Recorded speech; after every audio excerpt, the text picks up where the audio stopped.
Welcome to TVBS Meeting Room, where we tackle global issues with a view from Taiwan. I'm your host, Wenqi Yu. Technology, especially AI, has become the new frontier of US-China competition. While the US rolled out many policies aimed at preventing China from accessing and growing its emerging technologies, the Chinese government has also issued a series of regulatory reforms and crackdowns in recent years, which led to the private sector's retreat and the government's increasing control of technology advancement, including shifting the focus from consumer to hardcore technologies for China's bid to overtake the US in innovation. Today's guest is Angela Huyue Zhang, professor of law at the University of Southern California. Until just a few months ago, she was a professor of the University of Hong Kong. She's a leading authority on China's internet regulations, and her book, High Wire, gave a rare insight and a solid analysis of how the Chinese government leverages regulations to govern the economy and to advance its ambition for global technology leadership. So welcome, Angela. Thank you, Wenqi, for having me. So let's start with semiconductors, since that's the sector of most interest to Taiwan, specifically the US export controls. You recently said that you think these restrictions will fail. Tell us why. Well, when I make the comment that I think that they are more likely to fail than to succeed, first we need to clarify what success would mean for the US, because so far, it's not entirely clear what exactly is the objective of all these U.S. Sanctions and restrictions on Chinese technology companies. For instance, in the area of semiconductor, right? I mean, if the objective is to prevent China's advancement of the military use of AI, I don't see the current strategy is working effectively towards that goal, because the military use of AI technology mostly we're talking about the legacy chips, right? I mean, which is not the primary focus of the U.S. AI chip bans, which is banning the most advanced, the smallest AI chips to China. So for a lot of the industry observers, it looks like what the U.S. is trying to do is more to slow down China's progress with the AI sector. And from a short-term perspective, it is working, and that's not surprising, because if you look at the previous pattern of U.S., whether we're talking about sanctions or restrictions, they do work temporarily if we are talking about a very short time span. However, the longer it prolongs, the more likely it will fail. It will fail for a couple of reasons. First, oftentimes these kind of sanctions and restrictions, they also inflict a cost on the U.S. companies themselves, right? I mean, for instance, the semiconductor bans have dealt a big blow to the U.S. tool makers, right? Because other allies were not prohibited from selling to the Chinese companies, whereas the U.S. tool makers were prohibited from doing so. They suffer a big market loss, given how important China is, right? I mean, so despite although the US has been able to build, it seems like a global alliance, right? So it's not just the US companies that are hurt in this process. And also, there are some US lawmakers who literally say that, so what if American companies' commercial interests are hurt, right? Because it is more important for national security, economic security, and it is time to prioritize those issues rather than, thinking about whether companies are making money. If that is the objective, right? Because there's other domestic political consideration, it sounds like today's Washington, D.C. doesn't care that much about how big companies are doing? Well, I mean, the commercial success of the U.S. companies obviously still matter hugely for the U.S. tech innovation, right? I mean, Intel recently, cut off a huge number of staff, and it's not doing very well, right? I mean, the stock performance was suffered tremendously, Right. right? I mean, partly because Intel needs to retreat from the Chinese market, which account for over 30% of its own business, right? Now, Right. I think the U.S. got really lucky with NVIDIA thanks to the AI boom. Now let's consider the counterfactual that had NVIDIA did not had got the luck it had with the AI, the emergence of ChatGPT and the use of its CPUs for AI training. I mean, NVIDIA will be on the verge of bankruptcy if it's have to be restricted from supplying to the Chinese market. So that's interesting. You use the word luck, right? Let's focus on NVIDIA for a minute because, Taiwanese are so proud of Jensen Huang, who has the Taiwanese background. And so he's like a rock star in Taiwan. Why do you say it's luck? Is it because of the timing? Less so about NVIDIA's sort of capabilities or innovation in terms of its current success?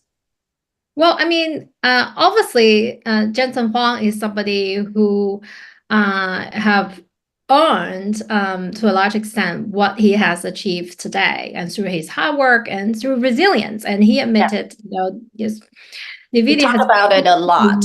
Yes, exactly, right. I mean, and if you may recall, a few years ago, the firm was really facing huge trouble, and its stock performance also suffer when the U.S. imposed restrictions on the semiconductor ban on China, right? I mean, so luck does play a part here because thanks to the AI boom, right? I mean, so that's what I'm saying. Because if you look at the previous history of U.S. sanctions and export restrictions, and very often because the U.S. owned domestic companies have to suffer from these restrictions, and the business suffer a big loss.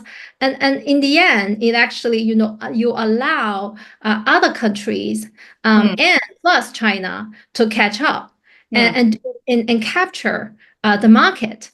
Right? I mean, this is something that U.S. definitely does not want to happen, right? So this is the other thing why I think this kind of sanction restriction will fail in the longer term, because U.S. is incentivizing the Chinese development and its own self-sufficiency capability. And obviously, this is not something new. Like a lot of people have been talking about it. The big question here is, how likely do we think China will succeed, right? Because the semiconductor supply chain is so complicated and involve players from so many different geographies, right? I mean, and the U.S., as you mentioned, is working very hard in trying to persuade its allies to get on board.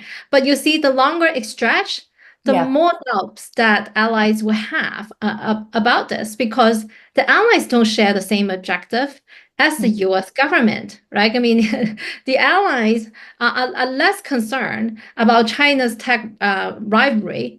And in fact, some of the allies want to profit from this kind of rivalry, right? And some of the allies also care deeply that if say ASML were not able to supply to China and China developed this capacity, it might, in the end, allow China to take over this area of business, because China is really good at scaling its business. Yeah. Well, I think there are certainly lots of questions about, the effectiveness of U.S. Current policy, especially that is more prohibitive type of policies. Now, we want to talk about China as well, because I think the most valuable part of your book is actually you are one of the leading and very few experts, on the international stage who can actually help the world understand what China is thinking when it comes to the technology sector as well as, it's using the regulations. So let's start maybe with China's AI regulations, because I believe they were the first in the world, right, when they issued that. So what is China thinking behind those laws and regulations?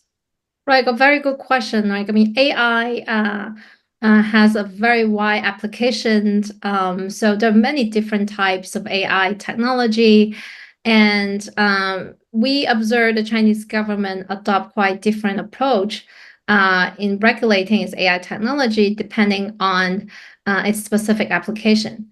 Let's take an example of the facial recognition technology in which China has achieved a lot of commercial success, and actually has been able to produce the world's most advanced and most accurate facial recognition technology.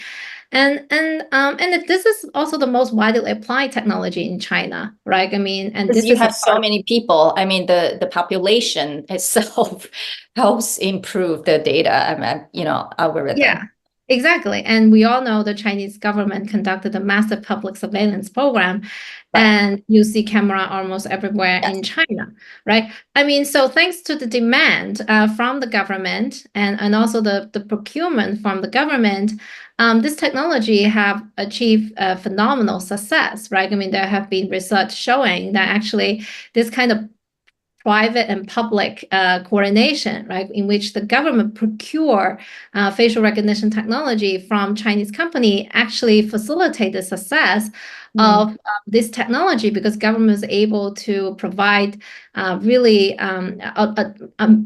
tons of data to these firms to train this technology, and that's why it has become so good, right? Now, have China done much in regulating this technology? I would say very, very little, right? I mean, does China have capacity to regulate its use? Of course, right? I mean, China is not short of legal expert, and in fact, a draft law has been a group of legal experts have been, pushing forward a draft regulation, and which they released last year in August. But to this day, we haven't seen the government adopted this comprehensive piece of legislation to bring in this technology, despite a lot of public complaints about its abusive use. I'm not talking about abusive use by the government agencies. I'm talking about abusive use in commercial settings. Like, for instance, when you enter into a lot of supermarket or mall, you see camera installed by the owners of the premise, right? I mean, which is actually should be prohibited, but there's not a lot of it doesn't seem like a very strong view on the side of the Chinese government so far, despite a lot of the push from various interest groups to really put a halt to this kind of commercial abusive use of this technology. And you can see, the opposition will be because the concern that this might hold back the development of this technology, might hurt the commercial prospect of these companies, right? So you can see China is taking kind of like a wait and see approach, and quite a tolerant approach with the facial recognition technology. But with regard to other types of AI services, when we are talking about recognition algorithm or deepfakes or generative AI, you see the government has been really proactive in churning out a lot of regulations, because the government, at the end of the day, the Chinese Communist Party is concerned about political alignment of this checkbox, right? I mean, this is the bottom line of the Chinese Communist Party. But at the same time, the government, just like the cover of my book, right? I mean, it is walking on high wire when it comes to regulating AI technology, because at the same time, China also wants to develop a very cutting-edge generative AI services. I also want to produce a really cool recommendation algorithm that can take over the world, like TikTok, right? I mean, so the government has to strike an extremely delicate balance in regulating this technology. So you see, despite the fact that they put a great emphasis on content moderation and censorship and information control, the other aspect of the regulation of this technology has been extremely light touch. We haven't seen any significant enforcement against any large AI firms, while you have observed, a lot of things happening in the US and the EU, but it's eerily quiet in China, right? I mean, so this is, it's not that the government lacked any law or enforcement capacity to go and discipline these companies. It's more of a view to really take very serious action against these firms. So it's really interesting because we see similar conversations taking place in Europe as well as in the US, right? What or how should AI be regulated? And if you look at those who advocate for less AI regulation in the US in particular, they tend to use China as the justification, right? Because number one, they're saying it's hard to compete with China when you are putting all the guardrails rather than helping innovation. And then second, of course, is the competition in terms of just state control and, freedom of speech and all these other issues. So it sounds like China, I don't know if it's aware of, all the arguments or, certainly the government is, very aware of what it wants to do, at least in terms of helping AI technology advancement, right? Like it's trying to enable the innovation in the sector. Yeah. I mean, once you totally get the intricacies of the Chinese regulatory governance, and from you, and thanks for mentioning my book. I mean, when you read it, you will realize, China's regulation for the most part is an enabling instrument rather than like restrictive as an obstacle, right? I mean, so despite the fact that the government initiated this massive crackdown on its tech firms between 2020 and 2022, and really, dealt a huge blow to these firms. But for the rest of the time, I mean, look at the early 2010s until late 2020, the regulation has been extremely lax. I mean, because thanks to the top policy initiatives to develop the internet sector. Right? So so I do want to talk about it, right? Because to the West in particular, between 2020 and 2022, it's kind of scary to watch how much all of a sudden all these laws are being pushed out by the Chinese government. I mean, I think, a lot of lawmakers in the West, will probably be quite envious at just the pace and the speed. However, it has, as your book said, had a chilling effect on China's private sector, entrepreneurial spirit, and of course, economic growth. And your book actually, sort of explain why the Chinese government was doing that. So can you just share with our audience, like help our audience understand why the Chinese government wanted to crack down on the internet sector during that time? Right. Look, I mean, this really goes back. The book went into great length of discussing how China went about the tech crackdown in different areas of law. But most importantly, the book proposed a framework for us to think about, in general, how Chinese government governed, right? I mean, what is the model of China's regulatory governance? And as we just talked about, I mean, for a really long time, the firms and the government were in a honeymoon period where you see the government was kind of giving these firms a helping hand. Right. Even despite of mounting public complaints and tensions have been accumulating over time, right? It wasn't until a crisis have loomed that the government that threatened the bottom line of the Chinese Communist Party that the government decided to bring in these big tech firms. And obviously, give us an example, like what has threatened, for example, the CCP's grip of its power. Right, the direct trigger, the tipping point, as I described in my book, the direct trigger was the Ant Group's IPO in late 2020, and then and subsequently, obviously, Jack Ma's speech also help facilitate that the trigger. Now, fundamentally, it's the Chinese Communist Party perceived the Ant Group's IPO as a threat to the financial stability of China, because this firm got a market valuation of $320 billion before its IPO. And that placed the firm at a higher valuation than JP Morgan at that time.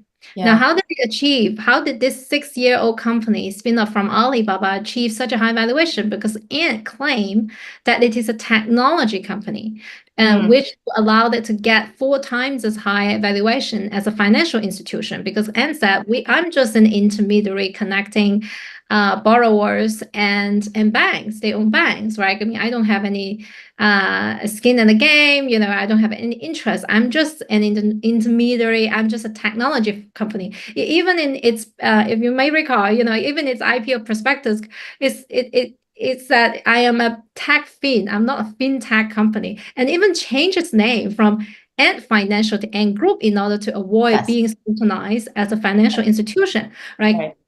So basically, if considered counterfactual, if Ant did not pitch so aggressively for such a high valuation and did not, achieve such a huge scale, I think the situation would have been very different. We might not even see this massive crackdown. It is at this point, because Ant's IPO and as well as Jack Ma's arrogant speech, that really alarmed Chinese financial regulators as well as the really top Chinese leadership. And they wake up and realize, look, I mean, this company, Taobao, is not just selling clothes or popcorns. I mean, this company is, offering financial services that can potentially control the Chinese economy. And that in turn will threaten the political stability and control of the Chinese Communist Party. So at the end of the day, it is about controlling, right? Like, how much do they feel like they can control, of course, very important, like financial sector or, taxi, for example, DD, right? Like, I think it is the fear of companies' monopoly as well. I mean, using the Western language, right? That would be viewed as monopoly, having too much power. And so one of the things I think, it's interesting is to compare how, let's just say the US approaches, regulations when it comes to big tech and the Chinese government when it comes to big tech. I think there are a lot of people in the US would have liked to see big techs being regulated. Almost like the same philosophy, except that China has been able to do it because the government has so much more power. They can do it so effectively and so fast. So I guess my question is, like, do you feel that there's certain misunderstanding of what the Chinese government's actions are when it comes to regulations and technology? Because there's a lot of framing in terms of just, government crackdown, stifling the private sector, which is also true as well, right? Like, how does one who doesn't know that much about China sort of have a more objective view, I should say? Right. I mean, I actually see a lot of the regulatory actions are long overdue. And in fact, it was partly the government's inaction that have contributed to the problem, severity of the problem we had today. Now, this is not just a phenomenon unique to the tech sector. If you look at the property sector, right, people also talk about China's property crackdown. And again, the Chinese government have perfect legitimate reasons to reform this sector, because house prices have gone through the roof, even more expensive than London and New York, and that doesn't make any sense. However, the problem is, for a really long time, they did not deal with it, and the situation have got worse and worse. And by the time now they come back to address this problem, it tends to generate huge backlash, right? So that's the kind of volatility. Now, this kind of distinct feature I analyze in my book, I propose in my book, right? And that's why, Chinese regulation tend to generate huge volatility, dramatic regulatory pendulum swing.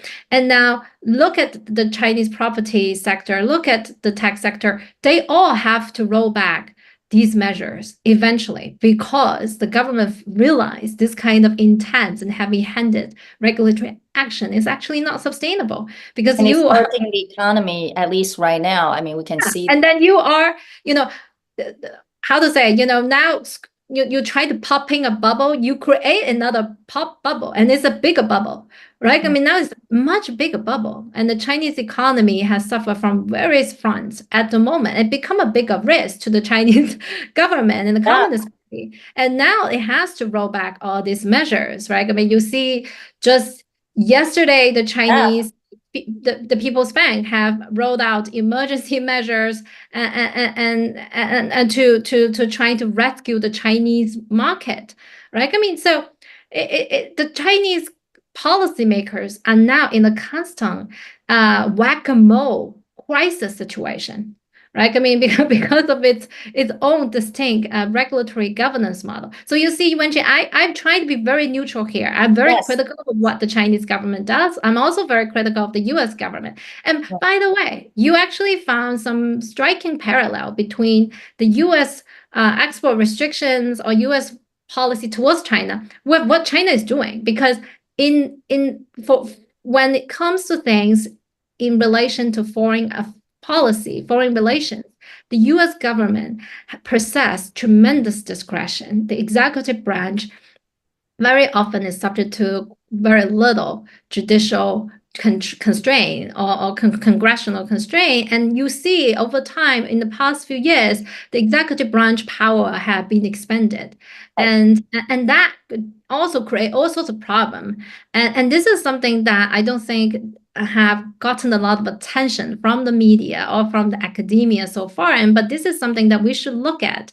And you can see the parallel. And that's why I said, this kind of US policy is likely to fail because it can lead to fragile outcome as we see in the Chinese context. It is actually some US scholars have argued that and even use that as a way to try to dissuade the US government from doing too much, right? They're saying, well, why is the US copying the Chinese model, right? It's almost like the two sides are competing to behave in a way that is not beneficial to the market. And so it's a little bit of race to the bottom, I think, for some people. And then you certainly see like the two governments also learn from each other, right? The data privacy issue, the data security issue, how to restrict data from sharing outside of their territory. All these things seem to be, they're just copying each other, which I'm not sure, I think from certain people's point of view, it's harmful to innovation. We have limited time, but there's so much I want to talk about. But can I just ask you, if you had the opportunity to speak to President Xi directly and giving him advice, what would you say to him? Of course, in the context of technology. Likewise, what would you say to the next president of the United States when it comes to technology advancement? Well, technology is definitely at the epicenter of the US-China rivalry at the moment. But I hope both the presidents from both sides can come to realize there is something of greater significance than the geopolitical rivalry, which is our global safety and prosperity, right? I mean, if we in the future need to be concerned about the existential risk from AI, for instance, I think it makes perfect sense for the two greatest superpowers to cooperate on various fronts. Although currently, the rivalry has made it extremely impossible and infeasible at the moment. But I think both sides should closely monitor AI risk and consider the greater good for the humanity. Mm-hmm.